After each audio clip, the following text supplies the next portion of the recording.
This was the man who once controlled an astonishing 90% of America's oil supply.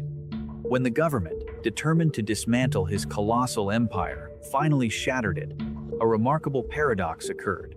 He only grew wealthier. This is the intricate story of John D. Rockefeller, a figure widely reviled in his time, yet who rose to become the world's inaugural billionaire. Born into destitution on July 8, 1839, in Richford, New York, John Davidson Rockefeller's early life was shaped by stark contrasts. His mother, Eliza, was a paragon of piety and devotion, a devout Baptist who instilled in her children the core values of honesty, hard work, and faith. His father, William, however, embodied none of these virtues. William Avery Rockefeller, infamously dubbed Devil Bill by the locals, was a shadowy, elusive con artist.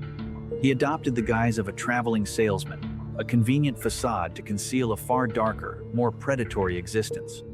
"Papa, where do you go when you leave?" "Business, son." Important business. This business was, in truth, an exercise in pure cruelty.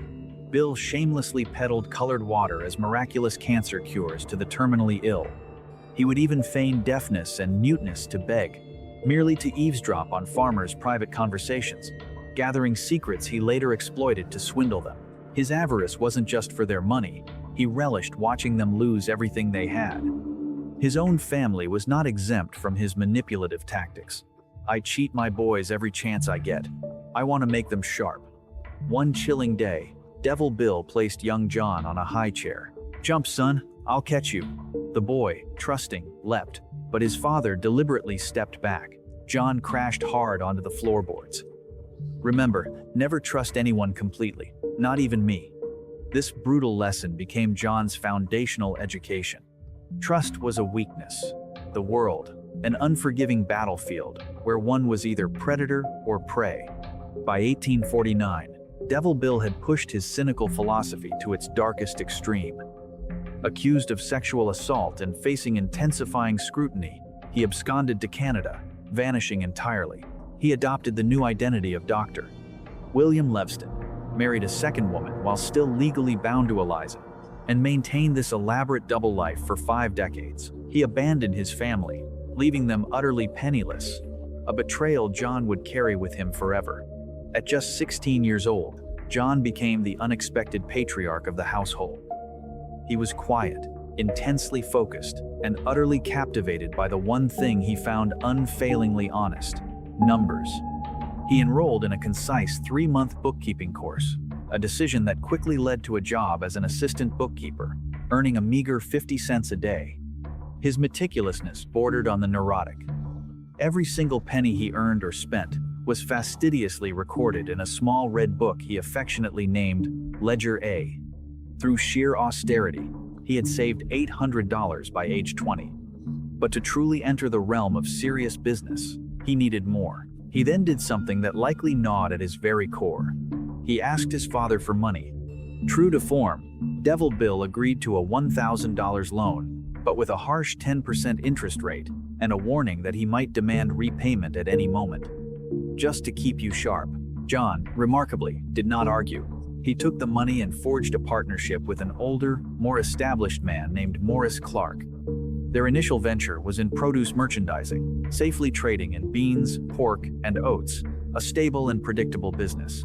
Then, 1859 happened.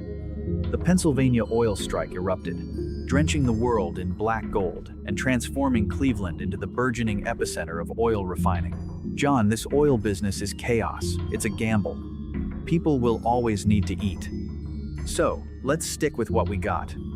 "No, you don't understand. People will always need to see in the dark. Oil is the light." Against Clark's grave misgivings, Rockefeller pursued his vision. They hired a brilliant chemist named Samuel Andrews and constructed their own refinery. However, the inherent tension between the partners metastasized rapidly. Rockefeller advocated for aggressive borrowing and expansion, while Clark, paralyzed by a fear of debt, desperately sought to curb his partner's ambition. By 1865, the partnership fractured irrevocably.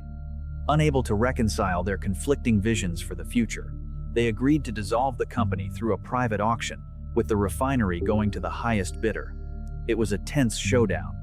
The bidding began cautiously. $2,000, $3,000, $5,000, then $10,000.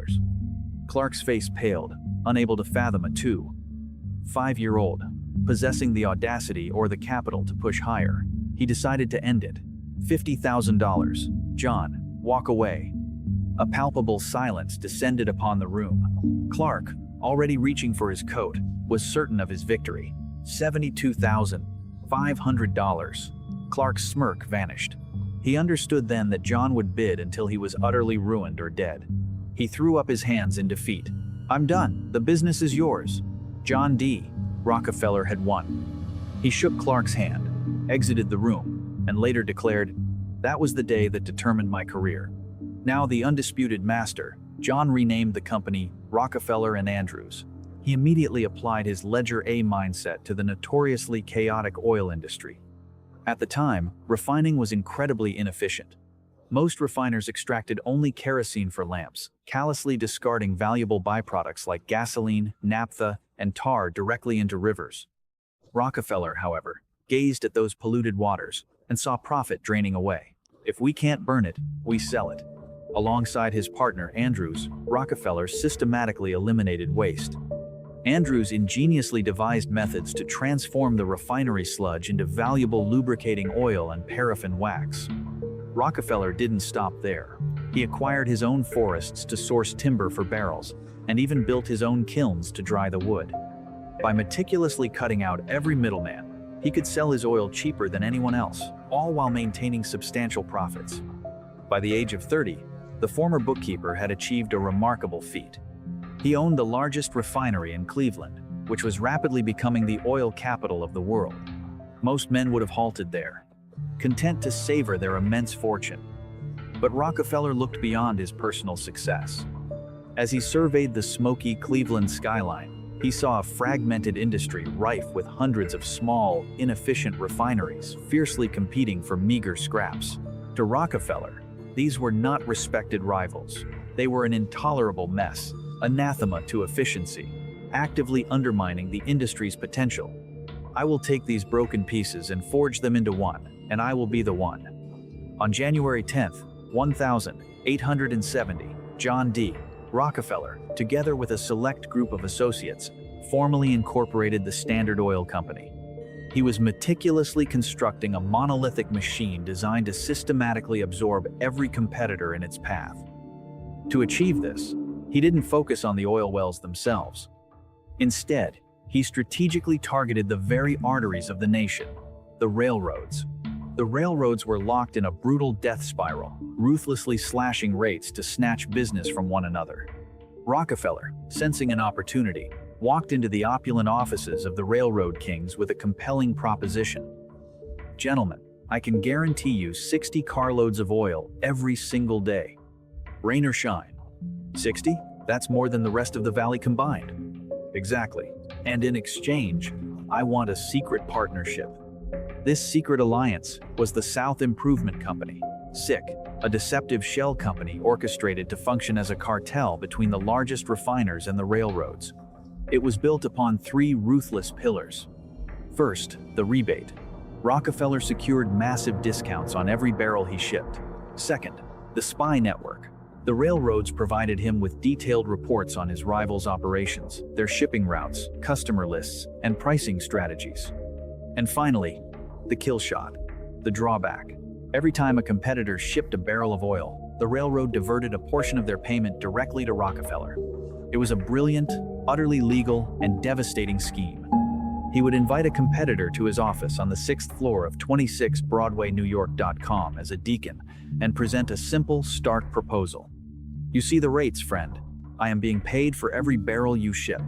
If you stay in the game, you will go bankrupt. Sell to me now for Standard Oil stock or cash, or you will be crushed. Your choice. In one particularly chilling negotiation, a refinery owner made the grave error of rejecting Rockefeller's offer. Rockefeller rose from his desk, walked to the window, and opened it wide. Bill, come look at this view. 6 stories up. Beautiful, isn't it? The wind howled softly as the nervous owner approached. You know, if a man were to slip here, fall out this window, all it would take is 6 seconds, and he would quickly become a name in the Cleveland obituaries. Between February and March of 1872, the Cleveland Massacre reached its terrifying peak. In one legendary 4-8-hour period, Rockefeller systematically acquired 6 refineries, one by one, door by door. In less than 3 months, an astounding 22 of the 26 refineries in Cleveland had capitulated. However, a leak then exposed the secret operations of the SIC, and public fury erupted. In late March, the oil regions of Pennsylvania exploded in outrage. They burned Rockefeller in effigy, marching with torches against the anaconda of Standard Oil. The public pressure became so intense that the Pennsylvania legislature swiftly revoked the SIC charter within months. The public cheered, believing they had triumphed. They were wrong. Rockefeller no longer cared about the South Improvement Company. By the time the deal was scuttled, he already owned Cleveland. Yet, Cleveland was merely the opening gambit. He began to view the map of America with the strategic eye of a general planning total war.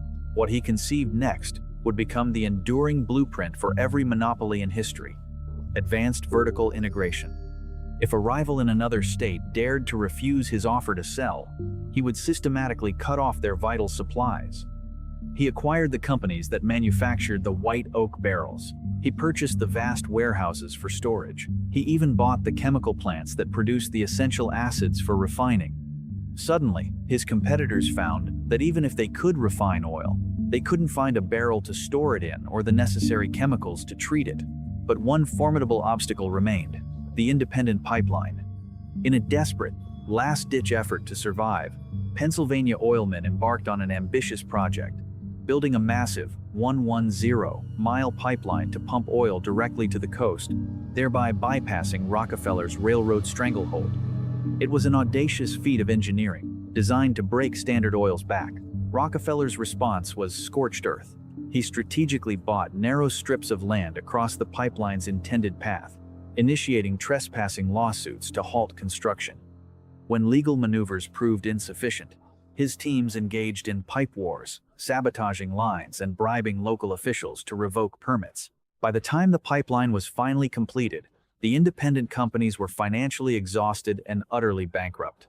Rockefeller simply walked in and purchased the entire pipeline for pennies on the dollar. One by one, the dominoes fell. From Cleveland to the Atlantic coast, the independent oilman was rapidly becoming an extinct species, as children witnessed their father's dreams crumble. By 1879, the bookkeeper had finally completed his grand design. He sat atop 90% of the entire industry, having consolidated the chaos and decisively won the great game. But this absolute dominance presented a new problem. When one controls 90% of a critical industry, one inevitably becomes a massive target. And that target was about to be painted vivid red. By 1882, Rockefeller had won the war, but now he faced the challenge of governing an empire that, according to existing laws, wasn't supposed to exist. Standard Oil was a sprawling, intricate web of dozens of companies scattered across multiple states. Back then, American law was straightforward. A company in Ohio was not permitted to own stock in a company based in Pennsylvania. His vast empire was a giant, precariously held together by secret handshakes and informal gentlemen's agreements inherently fragile. So, Rockefeller's brilliant lawyers conceived of something the world had never before witnessed: a corporate ghost, an entity that could legally own everything and seemingly answer to no one. On January 2nd, 1882, Rockefeller and 8 key associates signed a clandestine document. They aggregated the stock of 40 disparate companies into one singular, massive entity, controlled by 9 trustees. This was the birth of the trust. It was an ingenious legal shell game. If a government regulator inquired about the true ownership of a refinery in New York, the answer was a bewildering maze of paperwork that led precisely nowhere. As a contemporary journalist would later observe, you could argue its existence from its effects, but you could not prove it. From his imposing office at 26 Broadway in New York, a building reverently known as the Temple, Rockefeller was no longer merely refining oil. He was meticulously optimizing the world.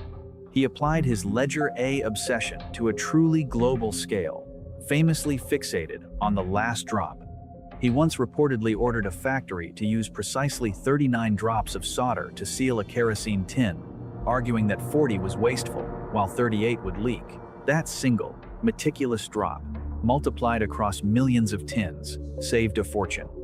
This was the standard way, perfection forged through relentless obsession. But Rockefeller's vision extended far beyond America's shores. He understood that while America possessed the oil, the rest of the world lived in darkness.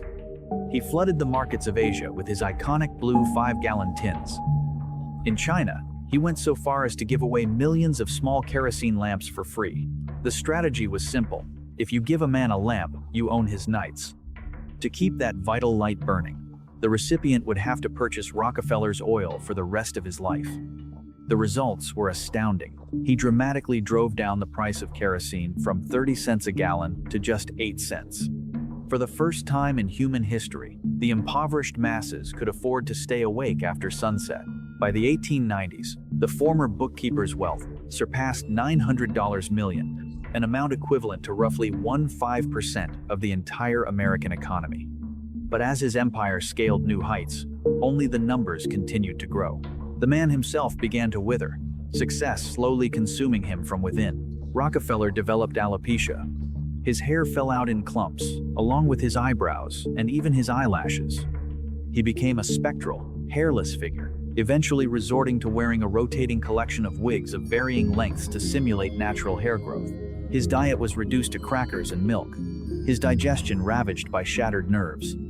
And while Rockefeller retreated into the secluded depths of his temple, a new kind of adversary was sharpening their pen, poised to unveil the one secret his meticulously kept Ledger A could not conceal. In 1902, a storm began brewing in the offices of Times McClure's magazine, led by a formidable woman named Ida Tarbell. She was a journalist, but more importantly, a survivor. Decades earlier, her father had been an independent oil man in Pennsylvania, and she had witnessed firsthand how the Standard Oil anaconda had relentlessly squeezed the life out of his business and his spirit. This was her golden opportunity for retribution. For 2 years, she transformed into a relentless detective, singularly hunting for proof of the ghost's existence. She tracked down former employees, discarded by the corporate machine. She unearthed secret contracts buried deep in railroad basements. With painstaking detail, she mapped the intricate network of rebates, drawbacks, and spy operations. But then, her investigation took a scandalous turn. A bombshell hit the headlines, a revelation that no amount of corporate secrecy could ever hope to hide. Devil Bill. The public learned, to its shock, that John D. Rockefeller was the son of a wanted criminal, a bigamist who had been living a double life under a false name for half a century. The carefully cultivated mask of the pious deacon was violently ripped away. Rockefeller was paralyzed. For the first time in his life, he found himself utterly unable to control the narrative. He refused all comment, retreating further into his vast estates as public awe curdled into pure, unadulterated hatred. Tarbell's seminal work, The History of the Standard Oil Company, became the most dangerous book in America. It provided the public with a tangible face to hate and supplied a young, bold president, Theodore Roosevelt, with the ammunition he desperately needed. Roosevelt launched a scorched-earth antitrust investigation that wound its way through the courts for years. On May 15, 1911, the day of reckoning finally arrived. The U.S. Supreme Court delivered the ultimate blow, declaring Standard Oil an unreasonable monopoly. Their unequivocal order, the empire must be destroyed. The trust was shattered into 34 distinct, separate pieces. These fragments would, in time, evolve into global energy giants such as Exxon, Mobil, and Chevron. At 72 years old, the world widely believed Rockefeller had finally been defeated. Yet, in truth, when the monopoly was broken up, Rockefeller did not lose his ownership. It was simply decentralized. He retained his massive shares of stock in all 34 newly formed companies, now liberated from the restrictive Standard name and the legal shackles of the trust. The value of these individual stocks subsequently skyrocketed. By 1916, as the world rapidly transitioned from the kerosene lamp era to the gasoline age, Rockefeller's personal wealth exploded. Front-page news across the country confirmed a staggering milestone. John D. Rockefeller had become the world's first officially confirmed billionaire. At a time when the average American earned a mere $800 annually, his personal fortune reached a literal $1 billion. He had outlasted his predatory father, outmaneuvered his fiercest competitors, and even defied the formidable might of the United States government. But as his gold piled ever higher, the aging magnate realized he faced one final, insurmountable enemy, one he could neither buy nor crush: time itself. His own time was running out. He hired the world's first public relations experts to meticulously scrub the standard blood from his name, carefully crafting a new public image as a kindly grandfather, famously distributing shiny new dimes to children. He founded the prestigious University of Chicago and the impactful Rockefeller Foundation, funding groundbreaking research that led to the eradication of devastating diseases like hookworm and yellow fever. Was this a genuine awakening, born of guilt, or merely the final, most brilliant con of a man who understood that history is ultimately written by the victors? We may never truly know. What is certain is that on May 23rd, 1937, the machine finally ceased. John D. Rockefeller died at the age of 97, narrowly missing his personal goal of living to 100. Yet, he achieved his other, more audacious goal of making $100,000 by a margin so vast it defies human comprehension. As Rockefeller himself once controversially articulated, "I believe the power to make money is a gift from God. And since I have been given it, I believe it is my duty to make money and steal more money, and to use the money I make for the good of my fellow man according to the dictates of my conscience."